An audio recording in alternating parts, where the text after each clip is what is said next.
College life in the UK is actually pretty hard, but you can have a great time as long as you know how to time manage. There's a lot of work pressure, but at the same time, there's a lot of scope for extracurricular activities. And that's why I said that if you know how to time manage, you can make the most of it.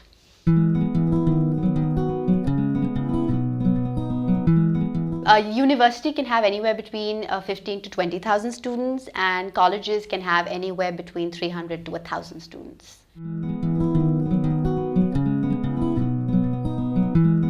Cultural life in the UK varies depending on which school you choose to apply to.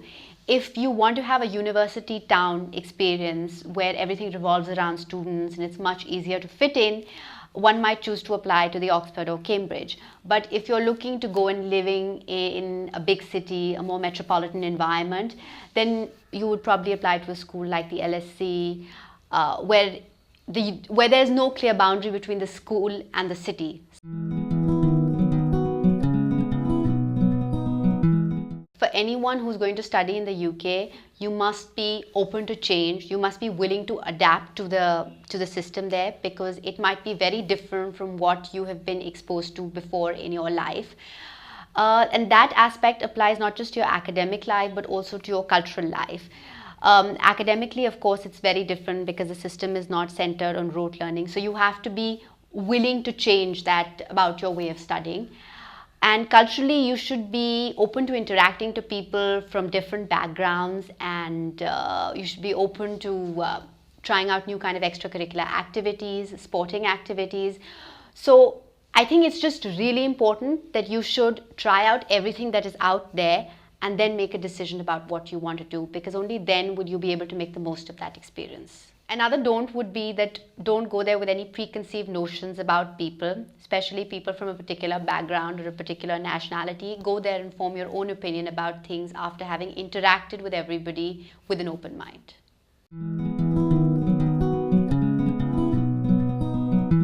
One thing that I ensured that I did while I was studying in the UK was that I explored my subject. And I also used the opportunity to go and interact with great people on the faculty so that I could decide what to do next with my life. Because when I entered the undergrad program, I wasn't so sure about what I wanted to do next with my life. And I used this time to explore what I should do next. And I enjoyed my subject a lot. I got a lot of good feedback from the faculty, and that's why I chose to do a PhD in my subject.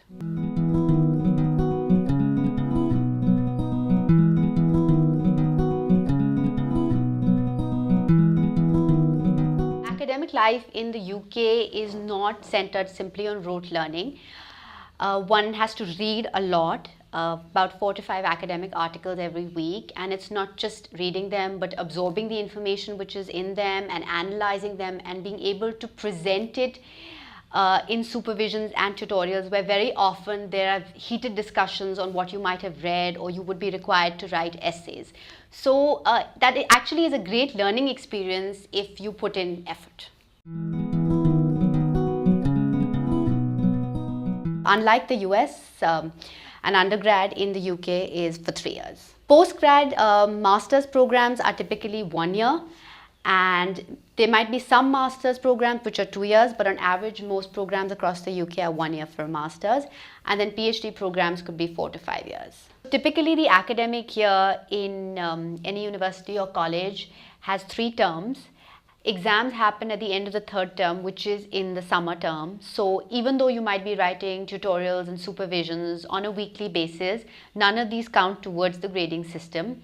Everything just boils down to the final exams that happen at the end of the 3rd term. When you go to study in the UK, you would have typically declared your discipline before you get there. And in the first 2 years, all the courses will be mandatory. In the 3rd year, there'll be some optional courses. And once you've got there, it's typically very hard to change your discipline. I went to study economics, so I had to do micro, macro, and econometrics, which were all compulsory. In the 3rd year, you have optional courses which are available. For example, I chose to do industrial economics, public finance, and development economics. So typically in the third year of your undergraduate program, you'll be doing optional courses. There will be several options available, but these will all be from your own discipline. For example, if you've gone to do an economics undergrad, then the optional papers will be within economics. It's not like you can go and do one course from the history department or the law department.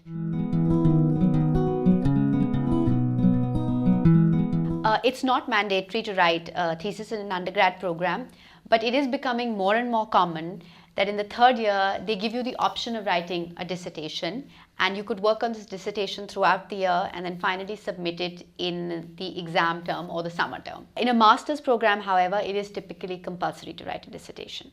So when I was in the third year of my undergrad, I wrote a dissertation on microfinance in India because I was very interested in issues pertaining to development economics and rural credit market imperfections. And microfinance was coming up in a big way at that time. So I found it very interesting and I wanted to understand how it actually helps overcome credit market imperfections.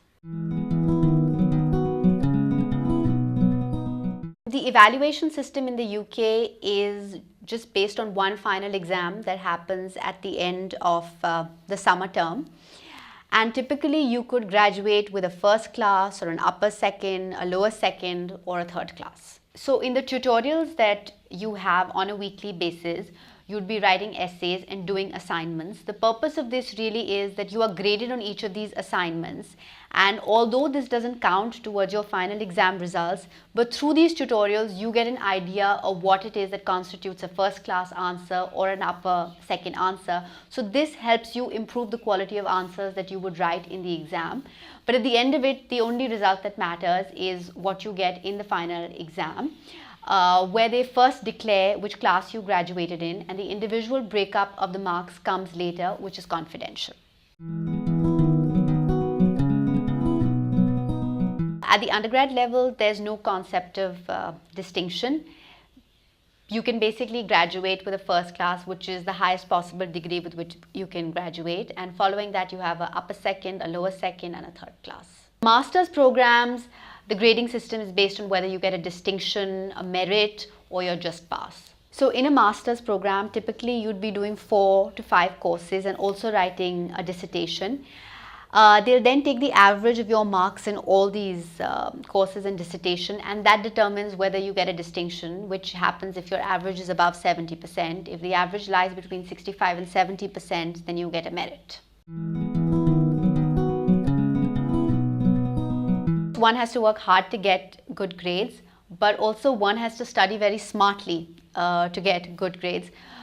It's very important to go through previous year exams to understand what kind of questions are asked, because the way questions are typically asked at the undergrad level are very different from what you might have been exposed to at the school level. Questions are never asked in a direct fashion. So you might know the answer to the question but not realize that in the exam just because the question is framed in a different way. So you have to study very smartly to be able to do that, and also you must go through all your lecture notes because there's a lot of reading material that you're given. But and it's not possible for anybody to cover all that reading material. So you must always use your lecture notes as a guide. The way you get to interact with professors is that they all have office hours. You can go and speak to them during their office hours, where you could ask them whatever doubts you might have in something that they lectured on, something that you had to do in the tutorials. Or for instance, if you're going to be applying for a master's program ahead after completing your undergrad, they might advise you on which schools to go to. However, there's not that much scope of developing a personal relationship with a professor in the system that is there in the UK. Studying in the UK gave me a great opportunity to explore my subject, go into further detail, and that helped me make my choice about what I wanted to do in my life next.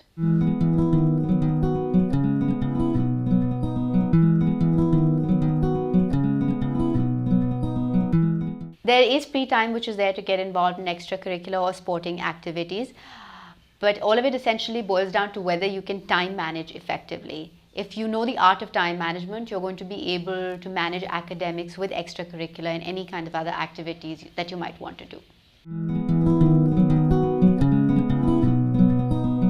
It's very common to get involved in extracurricular or sporting activities. Almost every single undergrad will choose one extracurricular activity that they want to actively participate in.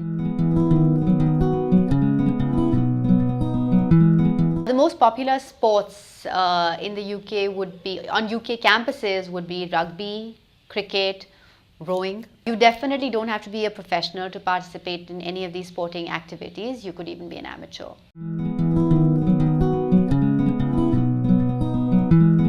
A lot of extracurricular activities that one can participate in college: debating, dance, music, theatre. Also, there are a wide variety of sporting activities. It's very easy for anyone to get involved in any extracurricular activity they might want to.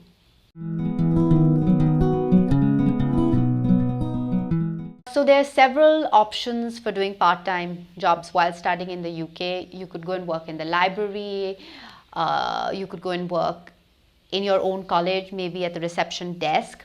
You could also go and work in restaurants, cafes, shops, student unions.